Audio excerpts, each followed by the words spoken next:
children. So, we were discussing about the chapter A Letter to God, and I covered the first part of this chapter in the first video. Then, for the next two parts, I'll be making two more videos. Okay, so in this video, we'll be dealing with the second part. So, let me start. I'll read and I'll explain that to you.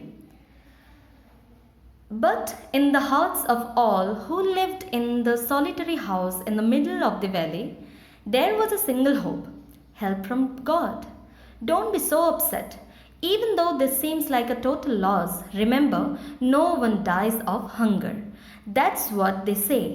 No one dies of hunger. So, solitary here means lonely. Okay. So, what does this paragraph mean? Even after everything gone wrong, the family still had a hope in their hearts. They had faith in the Almighty even after everything they lost. They gave each other support and recalled, saying that no one ever dies of starvation and they also will not die by starvation. Okay, so let's continue. That's what they say, no one dies of hunger. All through the night, Lencho thought only of his one hope, the help of God, whose eyes, as he had been instructed, see everything, even what is deep in one's conscience. Lencho was an ox of a man, working like an animal in the fields, but still he knew how to write. The following Sunday, at daybreak, he began to write a letter which he himself would carry to town and place in the mail. It was nothing less than a letter to God. So let's see, something very unique is happening with Lencho. What he is going to do now. Okay, conscience is a word here. It means the sense of right and wrong. If you know the sense, if you have a sense that what is correct and what is incorrect, what is right and what is wrong, that will be your conscience. Ox of a man means a person who works hard like an ox. Daybreak means the time in the morning when the daylight first appears. We can tell it is dawn time. Okay, daybreak. So let me explain this paragraph to you. Lencho spent his entire night. He was just only thinking what is the option left for him and what was to do now. So only one thing which came into his mind is help from God. He can take help of God, who he had been informed has its eyes and ears everywhere. Okay, Lencho was thinking that God is everywhere. God has his eyes and his ears on everybody and everywhere. He thought of writing a letter. Okay, why he thought of writing a letter? He wanted to convey what is going in his mind, that we don't want to die in starvation. So God, we need help. Okay, despite spending all these years working at the farm, he still knew how to write. Okay, he was uneducated, no doubt, but he knows how to write. The minimum, basic learning he had acquired. So he started writing on the Sunday morning and thought of mailing it himself by going to the town. So he thought that he will go to the town and he by himself will mail that letter to God. Okay, let me continue now. God, he wrote, if you don't help me, my family and I will go hungry this year. I need 100 pesos in order to sow my field again and to live until the crop comes, because the hailstorm. He wrote to God on the envelope, put the letter inside, and still troubled, went to town. At the post office, he placed a stamp on the letter and dropped it into the mailbox. So here pesos is a word. The meaning of pesos it is a monetary unit. Okay, it's the monetary unit of Mexico, and we can say that it is the basic monetary unit of Mexico in several other Latin American countries also, like Philippines. Okay, this pesos is used. So what he wrote in the letter to God, let's see. He wanted to communicate his situation of poverty. He mentioned that I need 100 pesos. He mentioned that he needs 100 pesos. Why? Reason is to regenerate the crops. He wanted to restart his crops along with surviving until they are ready to harvest. On the envelope, he wrote, "To God." Then at the post office, he placed a stamp on the letter and dropped it in the mailbox. Now let's continue. One of the employees, who was a postman and also helped at the post office, went to his boss, laughing heartily, and showed him the letter to God.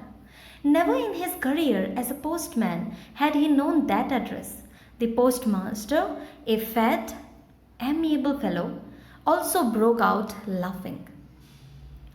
But almost immediately he turned serious and, tapping the letter on his desk, commented, "What faith! I wish I had the faith of the man who wrote this letter," starting up a correspondence with God. So here, amiable means very friendly. Okay, correspondence means communication by exchanging letters with someone. So let me explain this paragraph to you. So there was a postman who was an employee of that post office. He noticed the letter posted by Lencho. He showed that to the postmaster. They both felt very, amusing, that how can somebody write a letter to God? It won't reach the God. It is very obvious that when a letter is posted to God, it will definitely don't reach to heaven, to God. But the postmaster then, he was fat and he was friendly also. He then immediately what he did, he became serious, and then he was astounded at the amount of faith Lencho had in God and wished he had the same. He said that what a faith this person has for God. I wish that I also had the same faith of that man who wrote this letter. He was actually astounded. Let me continue now. So, in order not to shake the writer's faith in God, the postmaster came up with an idea. Answer the letter. But when he opened it, it was evident that to answer it, he needed something more than goodwill, ink, and paper. But he stuck to his resolution. He asked for money from his employees. He himself gave part of his salary, and several friends of his were obliged to give something for an act of charity. So what happened? See here some difficult word meanings. Goodwill, it means friendly. Resolution is a firm decision. Okay. Obliged means to be grateful. So no doubt that the postmaster had good intentions. He read the letter and thought of replying it so as to keep the writer's belief intact.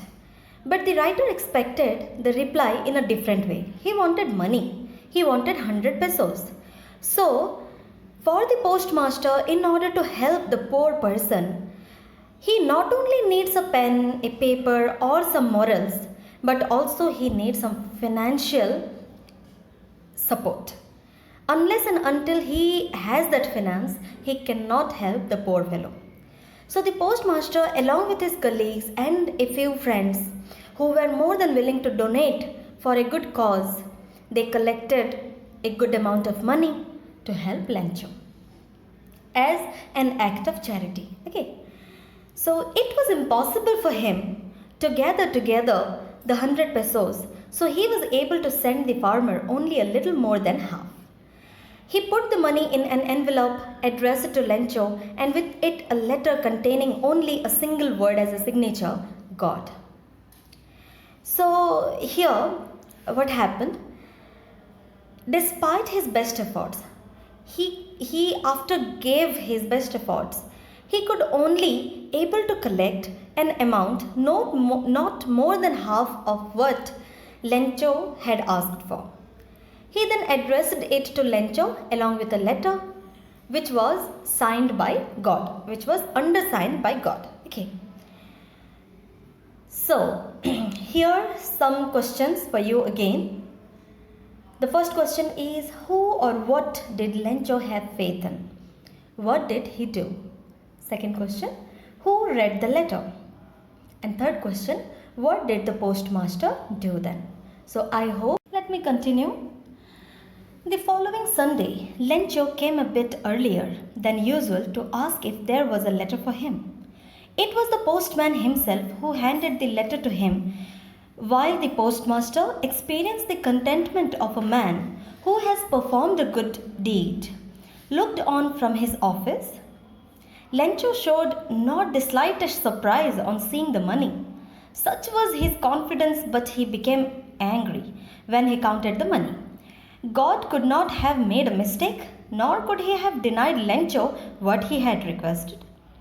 So, here contentment means satisfaction. Okay, happiness, satisfaction. So, then what happened? Next Sunday, Lencho came looking for the reply a bit earlier than expected.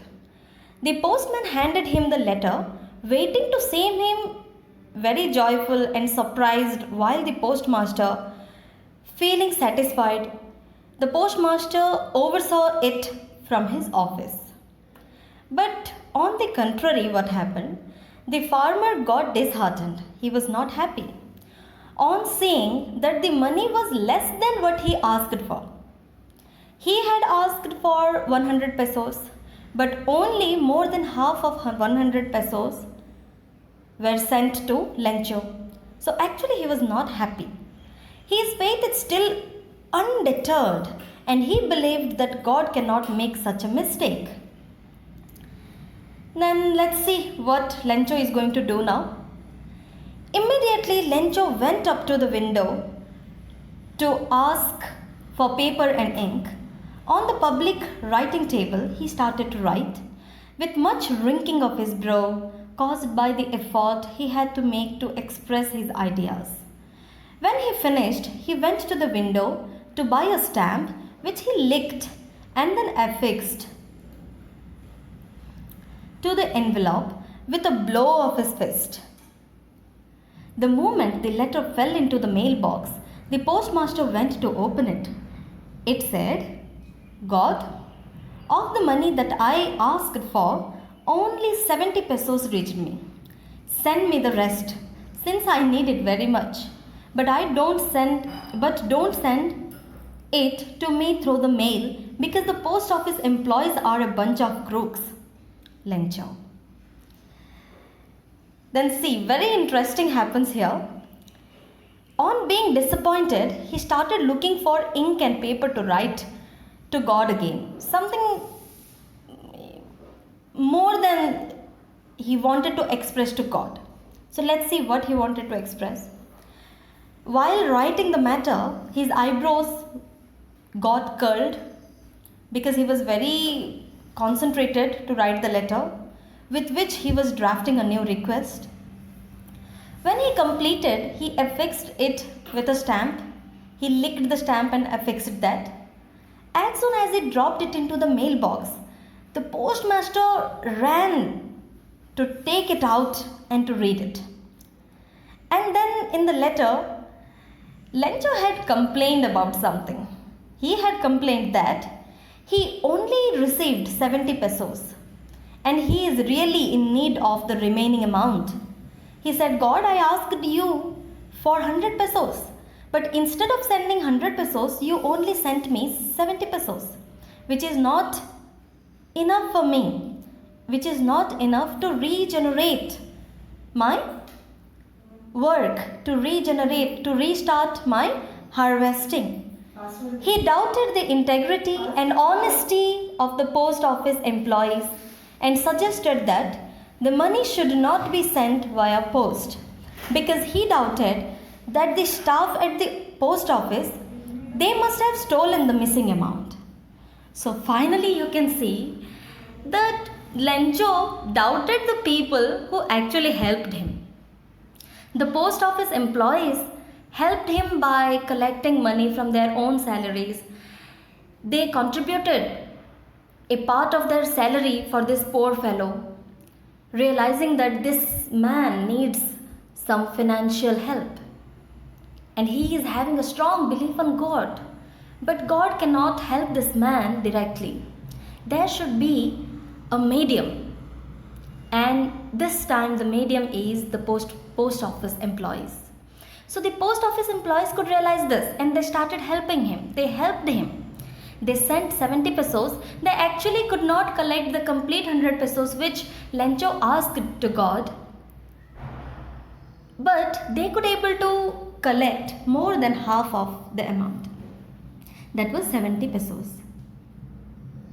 After they sent it to Lencho, Lencho is again doubting on him. He is thinking that these fellows only took the 30 remaining pesos which was sent by God to me. God actually sent me 100 pesos, there is no doubt, because God can never cheat. When I asked him for 100 pesos, definitely he would have given 100 pesos. But where are the remaining 30 pesos?